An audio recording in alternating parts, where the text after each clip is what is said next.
So it was a really good outlet for me, and I remember back into my youth as well as I was growing up in England, that we used to not have a lot of multiplayer games necessarily when we were very young. So we used to sit there watching each other play video games all the time and talking about them.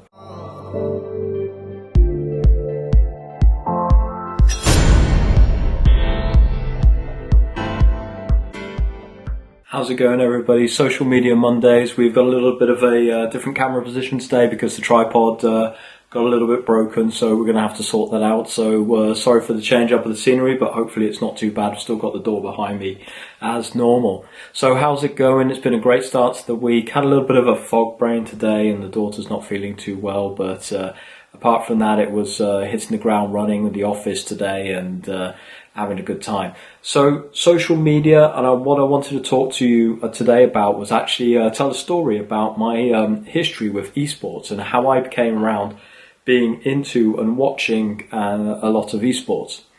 Now, the reason I want to tell you this is because I think there's a good lesson in there in terms of the importance of social media, and more importantly, the importance of being able to consume content on the internet rather than the ways that we used to do it.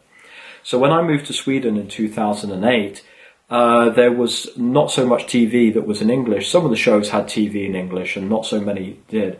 I spent a lot of time in my very first apartment watching sports because I actually had Eurosports free in that apartment, and some of the stuff was in English, a lot of stuff was in Swedish, but I watched a lot of the Nordic sports, and those were in Swedish, but I could follow what was going on anyway, and I found it quite enjoyable as it was just a cool thing that I hadn't really watched before. I was alone. I didn't really have many friends at that point because I didn't really know anyone when I first moved to Sweden, and so I didn't really go out very much either. So I was at home quite a bit and was really struggling to find a lot of TV to occupy myself because I didn't really have any other hobbies at that time either. And a few months passed, maybe a couple of years, and it might have been after I moved into my second apartment actually, or maybe even my third apartment, where I actually started to watch a lot of YouTube. And that was a really interesting time for me because I'd never really watched a lot of YouTube before. I remember that I got a Mac Mini, and I was then able to connect that to the internet and connect it to my TV, and had a little Bluetooth keyboard and mouse that I could then work it with.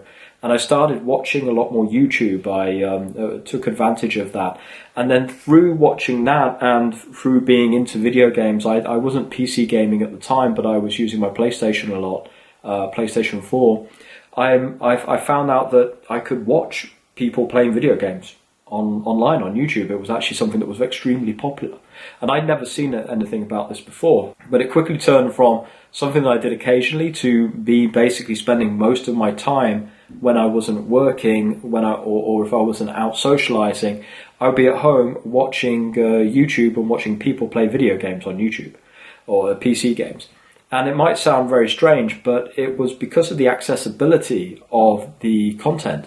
And because there was so much there, I couldn't really sort of exhaust the amount of content that was being produced there. So I could keep coming back for more.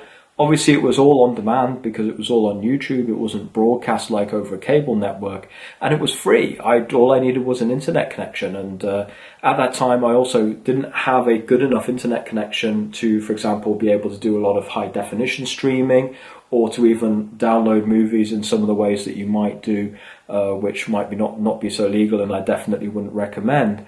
So it was really my only option. It was either that or watching Swedish TV, or going out or buying DVDs and watching those.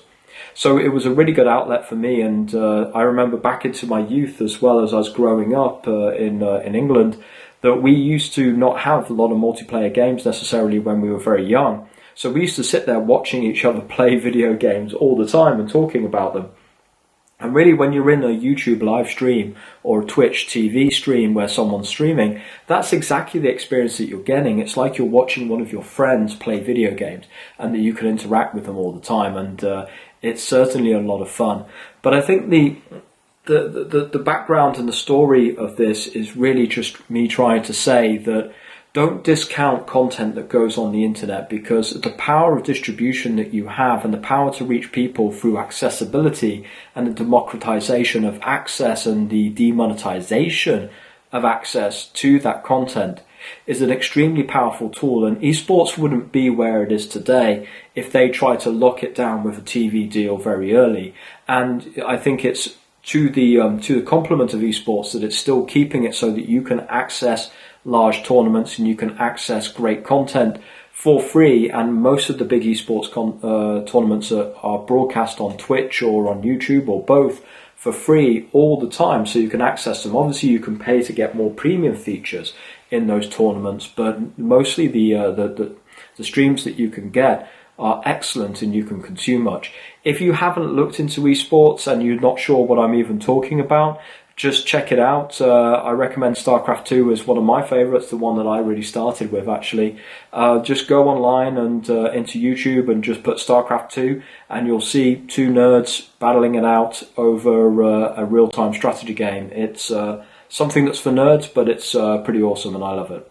So hope you found this interesting, just a little insight into my history of esports and why I think that example is important for you. Hope you've had value from this. Please give us a like, please share this, drop me a message or a comment, just let me know what you think and I'll speak to you all tomorrow. Thanks.